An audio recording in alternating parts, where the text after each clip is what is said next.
Kepantasan penularan sesuatu maklumat yang tidak tepat pada hari ini dianggap sebagai sesuatu yang berbahaya dan boleh memberi kemudaratan bukan hanya kepada masyarakat, malah kepada pasukan polis Diraja Malaysia PDRM. Penyebaran maklumat yang tidak tepat dan diterima secara mentah-mentah oleh masyarakat akan membuatkan sesuatu perkara itu sebagai konteks kita sudah dihukum sebelum dihakimi tanpa mendapatkan keadilan yang setimpal. Pengarah Jabatan Siasatan Jenayah JSJ Bukit Aman Datuk Seri Muhammad Suhaili Muhammad Zain berkata, secara kebiasaan kes-kes yang tular menerusi media sosial adalah contoh kes yang sudah dihakimi dari awal sebelum perbicaraan berlangsung. Beliau berkata dalam amanat perutusan Pengarah Jabatan Siasatan Jenayah di Pulau Pol pada petang 16 Januari. Muhammad Suhaili berkata, terdapat segelintir dalam kalangan masyarakat yang memahami situasi sebenar tetapi mereka tidak berani untuk menyuarakan atau mengeluarkan pandangan. Dan tugasan kita hari ini, kita semua terdedah kepada penghukuman awal sebelum kita dihakimi. Tidak ada maklumat yang berbentuk bukti, namun masyarakat tak peduli. Masyarakat tidak akan peduli akan keadilan. Ada sesetengah orang yang faham, namun mereka tidak berani untuk ke depan.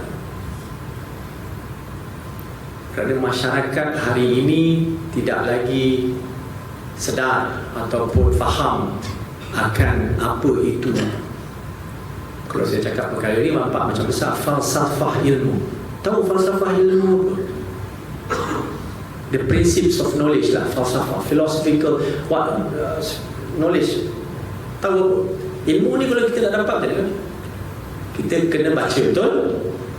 Kita kena sahkan sama ada apa yang kita baca itu betul ataupun sebelum kita boleh menggunakan akal kita dengan pembacaan-pembacaan lain untuk kita jadikan ianya ilmu yang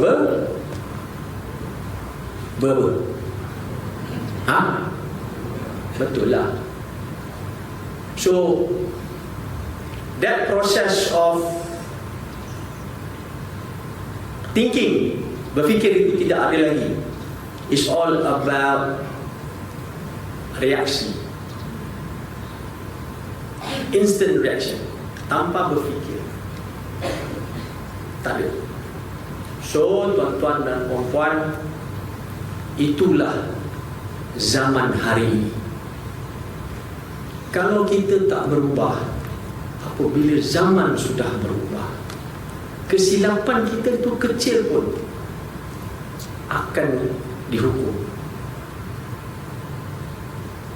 Dan apa yang tuan-tuan ingat amalan lama itu betul tapi tak betul, tuan-tuan cakap, dulu okey. Dulu okey. Sebab orang tak tahu. Sekarang orang dah tahu. Dan orang boleh memberitahu orang lain lebih ramai, lebih cepat.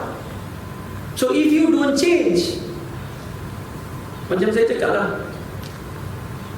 orang akan berubah.